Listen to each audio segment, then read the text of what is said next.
If you want to go from gut feel to insight inspired, this is the Data Diaries with your hosts from Dexibit, Pierre, Perez, and Angie Judge. The best podcast for visitor attraction leaders passionate about data and AI. This episode is brought to you by Dexibit. We provide data analytics and AI software specifically for visitor attractions, so you can reduce total time to insight and total cost of ownership while democratizing data and improving your team's agility. Here comes the show. Hey, Pierre, how's it going? Hey, Angie, we're good. How are you? Good. Talking all about new build visitor attractions today. We had to hit the record button on this podcast in a hurry because we were so excited talking about this topic. We got half underway before we even started. I love that. It is a topic that we really like here at the exhibit, and we see more and more new venues popping up, right? And joining us, which is really exciting. And they all have a different story. So maybe we can talk a little bit about all the different stories that we've seen so far, the ups and downs, the challenges, the big wins, etc., etc. Yeah, I mean, there's some huge projects happening around the world in visitor attractions at the moment. The V&A in London, of course, opening their East Storehouse, and the Hull Maritime City project over there as well. Wales have got a new national museum on the way. In New York, there's been like the Frick with their reopening, new museum doing a double of their gallery space, and studio museum in Harlem. And then around the US and the world, lots of new attractions opening up, from Naoshima in Japan through to the Museum of Migration in the Netherlands. I mean, it is just, we're spoiled for choice at the moment with new openings. We are spoiled for choice, and I think that's one of the first thing that we'll talk about, right, is how competitive a landscape can be. Who should you consider your competitors? What are they doing? How much they're charging, etc. So you can understand a little bit more about, the landscape that you will evolve on once your attraction is open. And we were talking about just before we hit record about the two different types of new visitor attraction teams as well. We tend to see two quite distinct patterns. There is the new builds where they're part of actually a larger parent organization who is involved in a different activity. Often they're not in the business of running a visitor attraction. Maybe they're a nonprofit, maybe they're a commercial entity, and they've decided to get into the business of opening a new visitor attraction. So they've got like this startup team within this really large corporate enterprise. And then there's the other kind of pattern where you've got a pure, true startup where this is all and everything they do, and they're doing it for the first time, and there's no parent looking over the shoulder, and they do truly have that nice startup culture amongst them. Two quite different teams. Yeah, absolutely. I think by nature, one will be more rapid and agile than the other one, right? But essentially very, very different way of trading. Also, being part of a big corporation doesn't necessarily mean a well-oiled machine for a specific industry, as you mentioned, right? If someone is not from this industry, they may have processes in place, and these processes may or may not fit our specific industry. And unfortunately, you have to be pragmatic and start to realize that. And it's a game of how quickly you can realize what processes are fitting or not fitting that specific industry that we evolve in. Yeah, it's almost a burden, isn't it? If you're part of a larger parent organization, but that parent organization doesn't do what you do, and you're trying to act like a startup, and you need to act like a startup, but you're bound by all the heavy burdens that they bring along with them. It's a really hard space to be. I think what we see is that typically before opening, money and time feel really abundant to those teams, and that sort of feeling in their culture starts to add in lots of layers and complexity, and often slows them down and makes things more expensive for them. And then after opening, their team's ability to sort of survive the robustness of embracing failure, of the series of learning opportunities towards their success that's inevitable for any startup as it puts its offering out in the world, it's quite dampened in that corporate environment. And things take time, right? The more complex an organization is, the more layer you're going to have. And you've mentioned earlier that in some instances, these large organizations have like a specific team that will have full ownership of that project. But in some other instances, this specific team will have to report to another team that will then make decisions or go through, a change approval. And that takes time. And you and I know that in this industry, you need to react very quickly on specific matters for you to be able to repair any mistakes or anything that is not performing as it should be able to, to make that right very quickly. And it's really important, right? When you're facing the public to make sure that you are fixing the small mistakes very quickly. Yeah, thank you. Like that point about agility, it's so important for any attraction to be able to respond to what they're seeing and take action fast. But for that new build, especially in those first few days and weeks, they need full autonomy if they don't already have it. Absolutely. And it can be very simple tasks such as, are our opening hours right? Are we maximizing our opening time based on visitor behaviors and what people are doing around the city, for example? And, you may find when we talk about large organizations, so we spoke about larger organizations that where visitor attraction is not the core business, but you may have a case or a few cases where it is a core business and they're, branching out to a new city, to a new country. You also need to understand the behaviors of people in that specific country, right? For things such as your opening time, right? We know that we have there are very different behaviors across the world of when people are visiting at peak times, when people are coming and what days of the week they're coming, et cetera, et cetera. So it's really important to have that agility on that path, right? You want to tailor that very quickly. Yeah, I think you can get sort of fooled into the trap of thinking that a new build is the journey to opening, and really the opening is the start line, and it's at that point you run your series of experiments to see whether your ideas and assumptions hold true and how the market responds, and learn as you go. And you've got to be able to test out everything and then decide to pivot or persevere at that point and keep that agility, and come from a place where you assume that most of your ideas probably won't work, and start from there, whether that's those ticket prices or those opening times or whatever the case might be, conversion rates and so forth. And I think a lot of new build teams sort of assume that they're leading up to a point of doneness and completeness, and maybe it'll be more a period of refinement rather than anticipating that it'll be quite some wholesale change in those early weeks and months.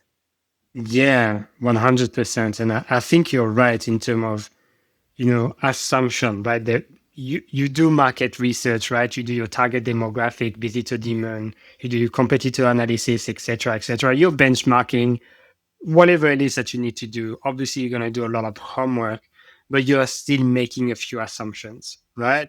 And before we start, I think I was mentioning something to you like, as a person by default, I do like simple things, right? But I think in this case, it's also true is that it's always easier to start simple and hit the basics right and build up on these basics based on trends and insights that you see once your attraction is open, than really doing a lot of customization and offering different packages and different experience and different memberships from the get-go, and then potentially hit the mark. And the reason what I'm saying that is it's always going to be quicker to build the reputation up than to actually salvage a reputation that you may damage from the get-go. The word spreads quickly, right? If it's good enough, people are going to talk about it. If they did not have a good experience, they're also going to talk about it, and they are likely to be more vocal about that. And then again, it's a matter of reacting to that, but it's a lot harder to react to, either a neutral or negative first experience. Yeah, that's so true. And we have this idea in startup land of the minimum viable product, or the MVP. And I think that this kind of tracks into your idea of keeping things simple from the get-go and then like developing what's great. And this is this idea that when you're testing something out in the market, and it is hard to sort of brand a new build attraction as a test because there's so much investment going into it. You want it to be right, but it is essentially that. It's something completely unproven, full of assumptions, known and unknown. But this MVP idea is that you sort of put across the smallest version, the skateboard rather than the Maserati of your solution to what people want, or your product of what people want. And then you iterate on that to build on it. And I think, like you say, whether it's like the ticketing structure or the value proposition to the visitor, or even like the retail strategy, merchandising strategy, like just keep that super, super simple to get across the line, and then add in the complexity and the layers and everything else later on once you can start to see what works and what doesn't. Because reducing that time until open day, reducing the cost investment until that point means that you don't get on the other side of that and go, oh, this doesn't work. And then you've sort of sunk all of that time and investment and complexity and building things that people don't want. Yeah, it's so true. I think pricing will play a big part of that, right? Like pricing it correctly from the get-go. And this is where, like, I mean, personally here, my take will be that you will never upset someone if you price slightly lower than anything else in the market, because what are you trying to do right now when you open is likely grabbing market share from someone else. And if you want to grab market share from someone else, yeah, you're the new kid on the block. It's great. You're a new experience. But also if it's priced attractively, you're going to attract people, the early people that are going to come to your attraction. They're likely gonna rave about you, etc. But if you price it attractively, you're increasing that behavior, like increasing the excitement of be like, whoa, it's a new attraction. It's actually either a little bit cheaper than everything that's around or the same price. But I feel like sometimes people try to be a little bit too, how will we call it, too hungry in terms of the pricing, and they're pricing, fairly on the high side because it is a new attraction. And it's always easier to increase your price later on than to actually advertise that your price have changed because your store was, because you bring your price down because it was too expensive at the start. So my take would be that, right? You're trying to grab market share, be competitive from the get-go, and then you can adjust instead of trying to go best case scenario in terms of want to make X amount of money from the start. That would be my take on that. Yeah, I have mixed feelings about pricing and pricing strategy. I think most visitor attractions underprice themselves, and they've got a bit more flexibility and elasticity in their price than they anticipate. And I do think, without getting into the realm where you come in so hot in your pricing that you develop this perception in the market that you are expensive and that lives with you forever and a day as your reputation, if you can be on the higher side, relative to your competitors, but not out of the water, I don't think that would be a bad thing. I wouldn't necessarily, if it were me, fully undercut everyone as a entry point. And there's kind of two ways to play that around opening. I think there's sort of the price it and then discount it to say it's like opening special, or make use of the sort of novelty and demand and limited capacity of opening to have that opening price, and then maybe discount it later on as you need to. But yeah, it's such a tricky one, and so market specific as well, on what the price points of your competitors are and how competitive that market is, and whether you are unique, whether you are novel, whether you are high value or not. But yeah, definitely seen a couple of options where new builds weren't clear about the fact that they were going to price, and the public's perception in their city thought that they were going to be free and got hit with that PR message really late in the piece that it was going to be a paid experience. And the other sort of mistake that I've seen is just like absurd pricing expectations that are just far, double what's on the market for what they are. And I think you got to sort of translate that into some industry norms. Like, cost per minute of visit and compare that to your attraction, particularly if you aren't going to be somewhere that people are spending a long period of time. Like, don't then price yourself similar to experiences where they spend double the time that they're going to spend with you. There's sort of a general tolerance of what people will pay per minute for something that might take them an hour to go through or something. And then also sort of thinking about that relative to the audience, like, is it child-centric or adult-centric? And how are you pricing who the experience is valuable for?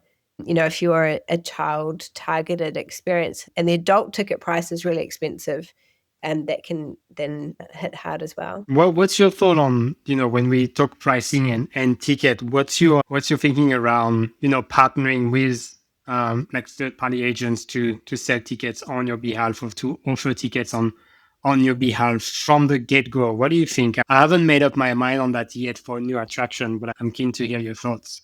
Yeah, I mean, in terms of outsourcing overall, I'm a huge fan of doing it, especially for things like food and beverage, because like opening an attraction is hard enough. Opening an attraction and a shop and a cafe and a parking lot and everything else is like opening 4 or 5 businesses at once. They've all got their own sort of rhythms and procedures and processes and staffing requirements, and it's all complexity. So I think to the degree that you can outsource some of that and have some strict terms in your contract that you can review that at the end of year 1 or year 2, when you're then ready to take on that complexity, it helps you reduce your sort of ready requirements, and you can learn and lean on that operator and then sort of be informed by how they work rather than having to reinvent the wheel on some of those auxiliary lines. In terms of ticketing, I think that sometimes is like dependent on what the visitor's buying mechanisms are in the experience that you're doing. So, for example, if I was opening a new tower top, like viewing platform, a lot of those are quite highly sold by, ticket resellers and, the city passes and these sorts of things. So I would sort of sign up to that. A disclaimer on that being, of course, you lose a little bit of commission and price point on the ticket, but of course open up to a new market, which is really great to build in some of these layers. It's probably a helpful experiment to run anyhow to see if it works for you or not, and just keep things, again, agile around that assumption. But also, like right now, I think this is going to be a real moving area of the industry with ChatGPT and the likes of generative AI. Maybe one day soon, that won't be something that visitors do, and they're instead purchasing through that channel. So maybe especially make sure that you model out what that looks like for you.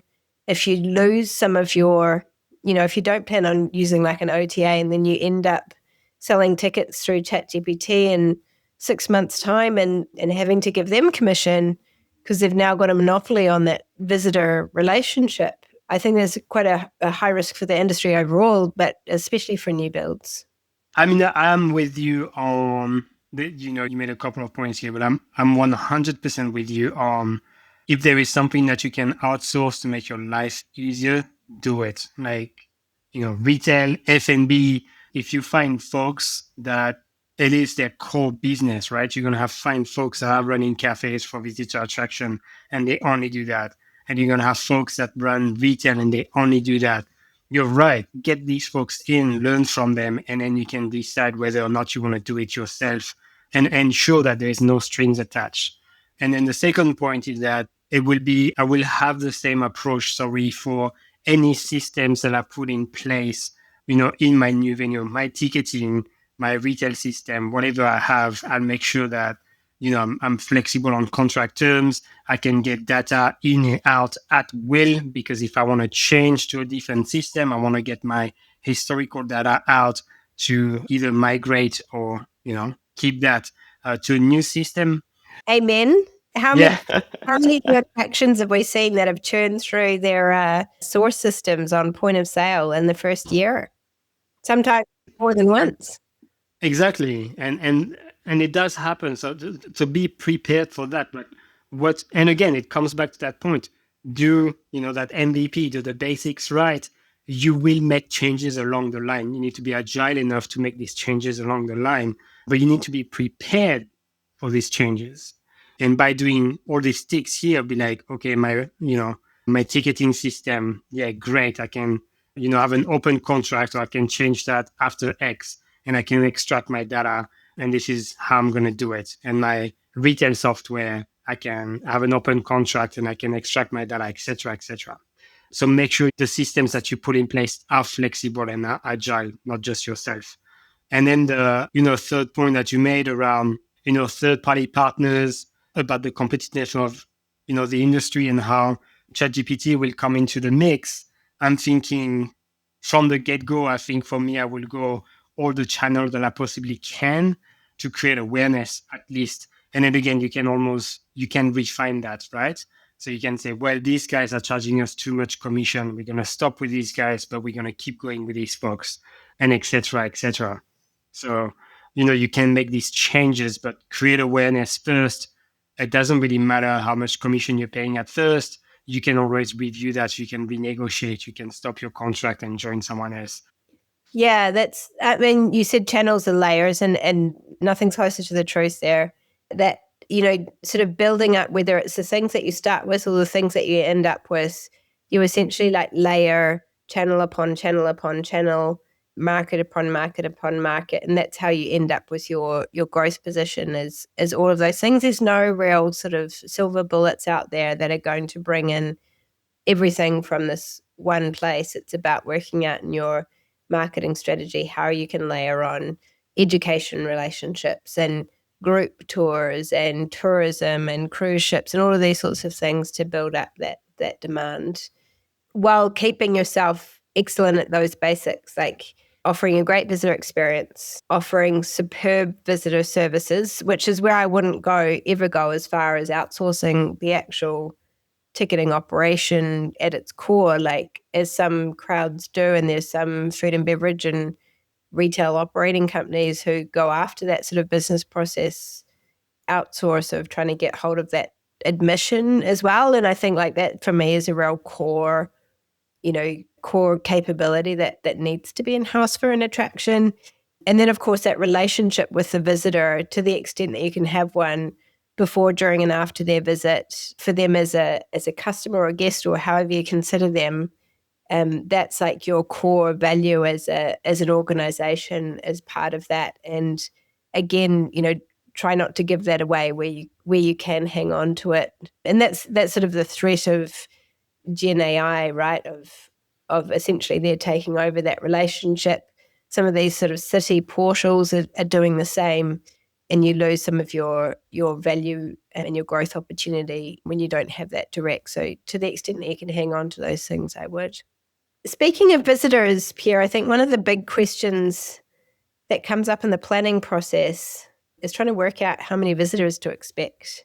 This is a very controversial topic because what typically happens from what we've seen is however many years out from the build that the fundraise happens, whether that's private capital or banking, friends, family and fools as they call it, or fundraise, corporate investment, however that happens, there is a study done at some point and that number is then used for that fundraise. So typically they'll get in like some consultants to do this. I always think the real estate agents who specialize in attraction real estate are the best at this, because for the most part, the location you choose, state, city, specifics in terms of within the neighborhood and street and the footfall of the area, this is really hugely going to govern your visitation performance. So I always think that they're a good opinion to refer to. But early on, often before that real estate is even chosen, despite the fact that it's a necessity to know what that number is, this big number is chosen and it's held up through the fundraising, and often the team won't come back and revisit it, if at all, until quite close to the day. And as we've seen from some of the new builds that have opened over the last 10 years, that number is usually drastically wrong, and it's usually drastically overstated. So sort of working out how many visitors to expect is a really big thing of that. It's easier if you're in an organization where you've got other venues elsewhere, where you can sort of look at what's typical for one of your locations, how your new location compares on some of that metadata, sort of look at your visitor origin market and sort of work out what your catchment is and how that compares to population and tourism numbers. But this is a hard guess to take, and it is a guess until we open and find out what that number is. Yeah, 100%. I mean, I'm with you on, the real estate piece and the folks that are close to the real estate will know a little bit more on the expectations, but it is a massive guess, and you have to take so many variables in consideration. And also, right, we spoke about different attractions that may be around you, what numbers are they pulling, etc. But you may be somewhere that nothing is comparable to yourself, right? And the only other attractions as such that you can compare yourself to is anything that's related to entertainment, right? Such as like cinemas, malls, restaurants, etc. So it's a very, very tough one to find out. But my take is that, right, is that when you open a new venue, when you're a visitor attraction, we are in the entertainment industry, or maybe the cultural entertainment industry for, some specific places. But this is what you are, if we grossly put it, competing against. You're competing against any form of entertainment, any form of what we call in French passe-temps, right? Which is like how you spend your time, essentially. You are in the time business. So how people are going to spend their time, you're competing against these other folks. We need this word in English. What was it? Passe-temps, which is, I don't even, it is applicable here. It's passe-temps. Yeah, it's how do you spend your time, right? So how do you spend your free time, essentially? And there's many, many, many ways you can spend free time. You could be staying at home watching Netflix, or you could be going to a museum. There's a few hundreds ways to spend your free time.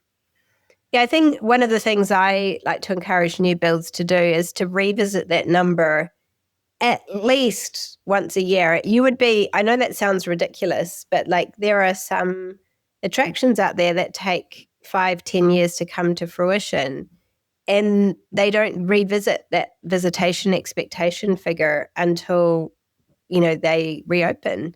And it's 10 years old, and maybe the pandemic's happened in the meanwhile, and the market's shifted quite significantly. So I would suggest at least revisit it once a year during your lead up to opening, ideally more than that, because you start to learn things as you go. Maybe, like you mentioned, a new movie theater is opened.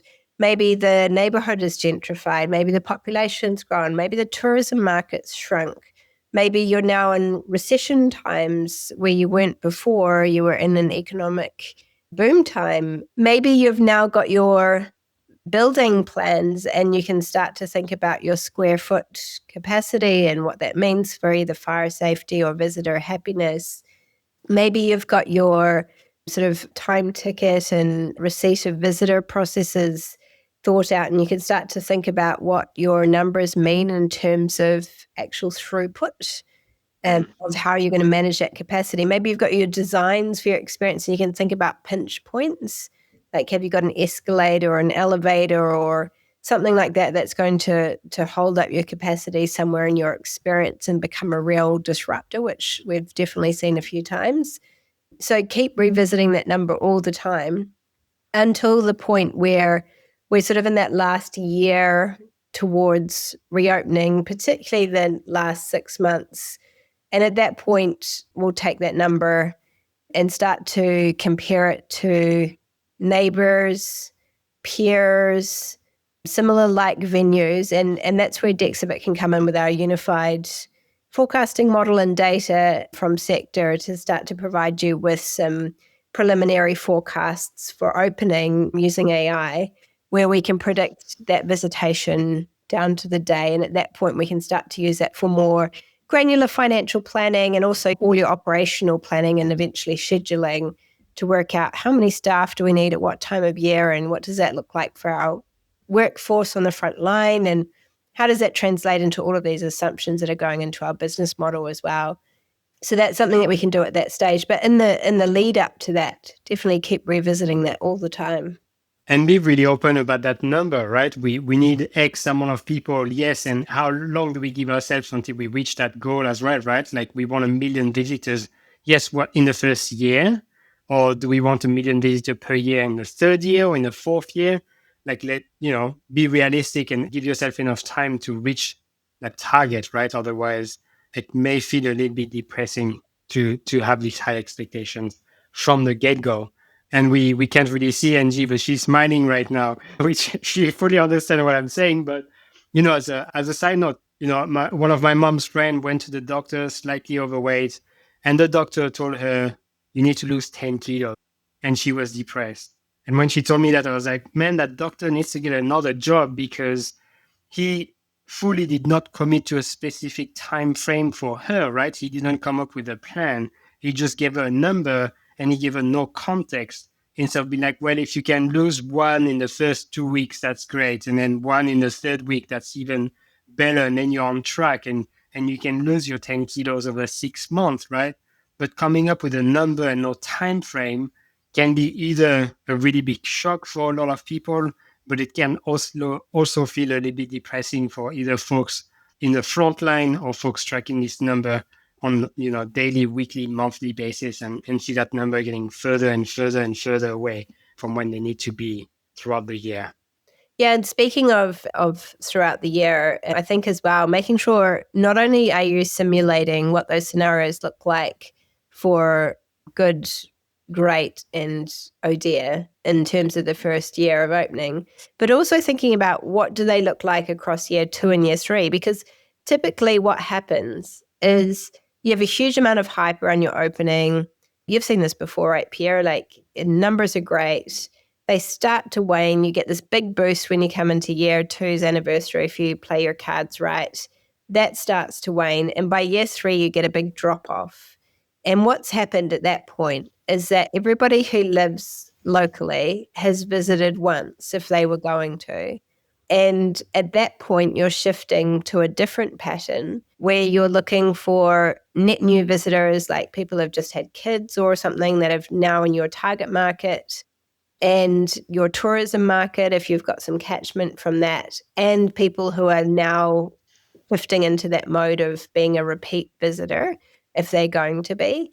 And so it's quite a distinct demand pattern. And often it's a shift from, oh dear, we have to manage this capacity issue, to, oh dear, we have to manage this growth and demand issue, which is a totally different mode of thinking. And at the same time, you go through normally this big churn of your staff at about that point as well. So you have to cope with like all of the disruption and knowledge loss that happens around that, because these people came to build something. They've done that big job. They've had that amazing career experience, that lifetime experience, and they go on to the next thing and take that with them. And that's just a natural part. And it's, there's a lot of burnout and everything else involved in those builder teams too. And they're two quite different skill sets and interests in life of people who build things and people who run things. So coping with that sort of year 2, year 3 transition is really tough if you haven't talked about it and planned for it and assumed it was going to happen and just sort of thought, oh, year 1's going to be how it's always going to be. Yeah, absolutely. Building and sustaining are two different things, right? And they usually involve different teams, different skill sets. And you mentioned something very important here is that how to retain that knowledge from team A so it can be fed into team B, after a year or 2 years, right? Like we spoke about systems a little bit earlier in that podcast. It's important to keep that knowledge somewhere as well, because as you say, people move on. You don't want their knowledge or, their knowledge should be trapped somewhere that you can access, or that knowledge go with them. So you need to have system in place to capture that knowledge, store that knowledge for the next person so they can either ramp up quicker or identify what's not working well or what's being put in place that is not working well so they can change it. Yeah, and that can be everything from, like, for example, on the data side, making sure that your recognition rules and all your reporting and things is automated, that all of that data transformation is automated. Because if you've got, the analyst who's producing this stuff either manually or through their own pipelines, and then they leave and that knowledge goes with them. They've just walked out the door with your core reporting.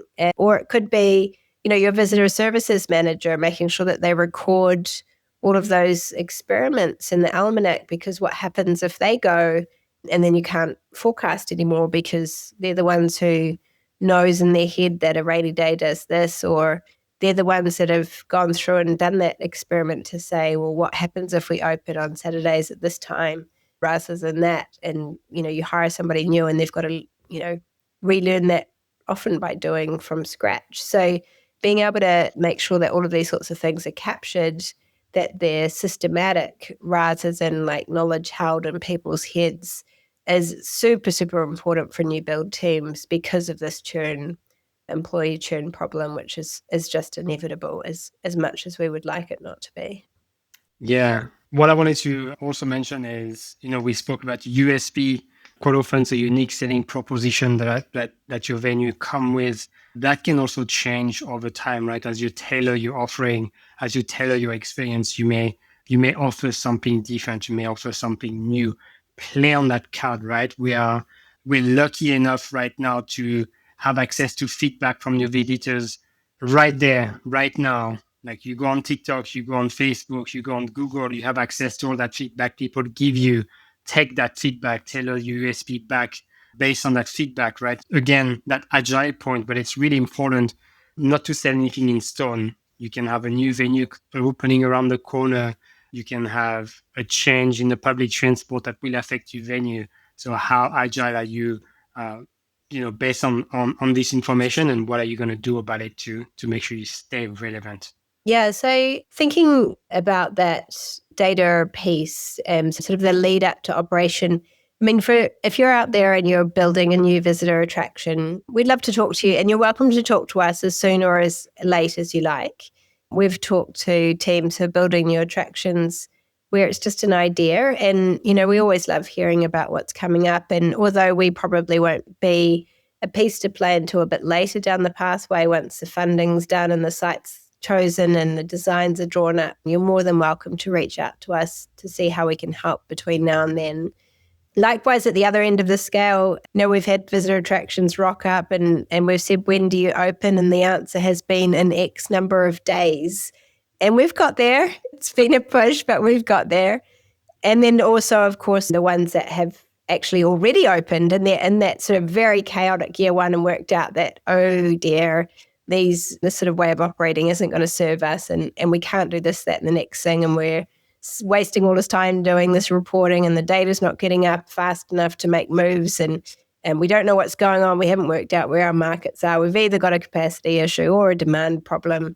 So definitely we can respond to the urgency of that need as well. But in an ideal world, it's best to start talking to us around about sort of a year out from opening, and try and sort of make a commitment by about 9 months out from opening if you can. And that gives us a nice runway towards opening. We usually say give us 90 days to go through sort of onboarding motions. In a new build, it's better to have double the time if you can, because often the questions we're asking are not things that you can answer straight away because you've got to invent the wheel. So we say, how do you want to recognize the revenue on your tickets? And that prompts a discussion with your team rather than just a quick bang answer, here we go. And also you've got a lot of other stuff going on apart from data. And we ideally like to be out of there by 3 months in the lead up to opening, because if you're still, designing reports and things 2 weeks out from when you're opening, your team will probably want to be doing some other more important things, getting the actual physical space and their teams prepped, ready for doors open. So that would be my suggestion, is sort of start thinking about that a year out. And also we can start to make some very important suggestions in terms of other systems that you're selecting or implementing, like making sure they've got decent APIs so you don't end up being one of those ones that has to swap out the POS system in year one and then again in year two. Or making sure that you've got your electrical wiring in for your footfall cameras and you've thought about with us where those are going to go, rather than being an afterthought, because they're more expensive to put in aftermarket after your build's complete. So all of these sorts of things we can address with the right timeframes. Of course, we'll work with what we've got as fast or as slow as that might happen. But yeah, that would be our ideal world. What have you seen, sort of, Pierre, as that sort of sweet spot in your timeframes? It's a great question. I'm not sure. I mean, yes, it is nice to have time. It is nice to have time because with time, you can then give extra recommendations, maybe point out to a specific route if you think the route that was chosen is not the right one. So I'll say definitely in month rather than weeks and days is ideal because you have time to adjust. So that, I think you mentioned that like 90 days, that's like sort of perfect timing, right? You can still run a few errands. You have a little bit of time in front of you to adjust if you need to adjust, etc., etc. So I agree with you on that. Have you ever seen the new build open on time? Have I? I don't know. Not that I can recall. Not the ones that I can recall, no, but it is part of the game, right? And I think it's tied to what we were saying earlier, that there's so much that are outside of your control, then it is what it is. Yeah. And probably another reason for the M and MVP, like keep things minimal, and it'll help you get to that opening date and that opening budget easier, and just to look to add those things on later if you can. 100%. Well, one last note to those of you out there that are building these brand new attractions. Thank you. Like, I think it is just the coolest thing to do for the world to gift it a new attraction. And there's just so much blood, sweat and tears that goes into these new attractions as they come to life. I think it's an incredibly special thing to do as a team, to be involved in your career. And it's such a cool thing to think that it will be here for generations to come in the future. I just think that's so special. So to everyone out there who's busy building, thank you. And thanks, Pierre. Thank you. If your goal is to get more visitors through the door, engaging and spending more, leaving happy and loyally returning, check out Dexibit's data analytics and AI software at Dexibit.com.